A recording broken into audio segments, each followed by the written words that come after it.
మేడ్చల్ జిల్లా బోడప్పల్ లక్ష్మీనగర్ కాలనీ వాసులు నీటి సమస్యతో ఇబ్బందులు పడుతున్నారు. గత 3 నెలలుగా తీవ్రంగా నీటి సమస్య ఉందని వాపోతున్నారు. అధికారులకు ఎన్నిసార్లు రిప్రజెంటేషన్ ఇచ్చినా నీటి సమస్య తీరలేదని ఆవేదన వ్యక్తం చేశారు. అధికారుల సమన్వయ లోపంతో నీటి సమస్యను పట్టించుకోవడం లేదన్నారు. ఇప్పటికైనా నీటి సమస్యలను తీర్చకపోతే ఆందోళనకు దిగుతామని హెచ్చరించారు. గత 4 నెలల నుంచి ఈ యొక్క వాటర్ సమస్య చాలా తీవ్ర రూపం దాల్చింది. మేము ఎన్నిసార్లు కూడా అధికారులతో మేము కోఆర్డినేట్ చేశాము. వాళ్ళు కూడా మాకు సపోర్ట్ చేస్తున్నారు. అక్కడ ఏంటంటే ఎక్కడైతే జిహెచ్ఎంసీలో మున్సిపాలిటీ కలిసినప్పటి నుంచి కొన్ని యొక్క ఫండ్స్ రిలీజ్ కానీ ఒక ఫంక్షన్ ఇంకొక ఫంక్షన్ కోఆర్డినేషన్ ఇంటిగ్రేషన్ వల్ల మనకు ఈ యొక్క సమస్యని చాలా ప్రొలాంగ్ అవుతుంది. సో ఒక పెద్ద మోటార్ పడితేనే ఈ 52 ఎకరాల లక్ష్మీనగర్ కాలనీకి అందరికీ కూడా వాటర్ వచ్చే ఒక సొల్యూషన్ ఉంది. ఆ పెద్ద మోటార్కి కావాల్సింది ఒక మంచి పవర్ సప్లై. ఈ ఫ్లక్చువేషన్స్ వల్ల ఆ మోటార్ కాలిపోయే పరిస్థితి. సో ఈ ఫ్లక్చువేషన్స్ అయితే ఎలక్ట్రిసిటీ డిపార్ట్మెంటు, ఈ వాటర్ బోర్డు, మున్సిపల్ డిపార్ట్మెంటు ఈ 3 కూడా సమన్వయం చేసి ఈ యొక్క ఇష్యూని రిజాల్వ్ చేయాలి. అవసరం అనుకుంటే ఆ ఎలక్ట్రిసిటీకి సంబంధించిన ఏదైనా ఖర్చులున్నా కూడా మీ 50% అసోసియేషన్ తరఫున ఈ ప్రజలు కూడా భరించడానికి ముందుకు వస్తాము. అధికారులు దయచేసి ఈ యొక్క సమస్యను త్వరగా తీర్చవలసిందిగా మనకు. గత 1993లో మాది ఫైనల్ అప్రూవల్ వచ్చింది. అప్పుడు వేసిన సిమెంట్ లైన్ తోటే ఇప్పటి వరకు నడుస్తూనే ఉంది.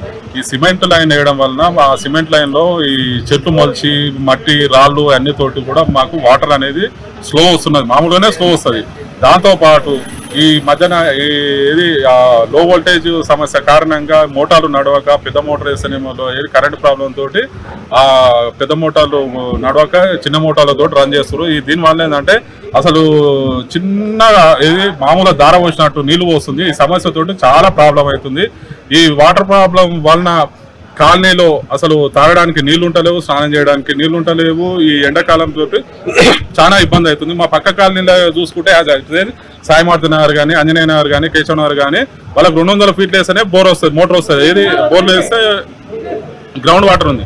మా దగ్గర 1000 ఫీట్లు వేసినా కూడా గ్రౌండ్ వాటర్ లేదు. ఈ సమస్య వల్ల మాకు వాటర్ ప్రాబ్లం చాలా ఉంది. ఈ సమస్యని గత 5-6 సంవత్సరాల నుంచి మేము మున్సిపల్ అధికారుల దృష్టి తీసుకొస్తున్నాము. వాళ్ళు ఎప్పుడు కూడా చేస్తామంటారు. ఆ మున్సిపల్ అధికారులు వాళ్ళు ఏంటంటే ఏది కరెంట్ శాఖ వస్తలేదు, కరెంట్ వాళ్ళ డిపార్ట్మెంట్ తోటి కోఆర్డినేషన్ చేసుకోరని అంటే మేమే పోయి మా సొంతంగా అసోసియేషన్ నుంచి పోయి కరెంట్ డిపార్ట్మెంట్ వాళ్ళని అడిగితే లో వోల్టేజ్ ఉన్నది ఆ ట్రాన్స్ఫార్మర్ పెట్టాలన్నారు. దాంతో మళ్ళీ మేము మున్సిపల్ అధికారులను సంప్రదిస్తే వాళ్ళు ఏంటంటే ఒక ఎస్టిమేషన్ తయారు చేసి ఇస్తే ఉప్పల్ జోనల్ కమిషనర్ కు ప్రపోజల్ పంపించేస్తే అది మేడం గారు కమిషనర్ గారు అప్రూవల్ రిజెక్ట్ చేసారు. ఇది వాటర్ సమస్య అంటే జలమండలికి సంబంధించింది, మాది కాదు, వాళ్ళే చూసుకోవాలి, మాకు సంబంధం లేదని వాళ్ళు రిజెక్ట్ చేసారు. 1993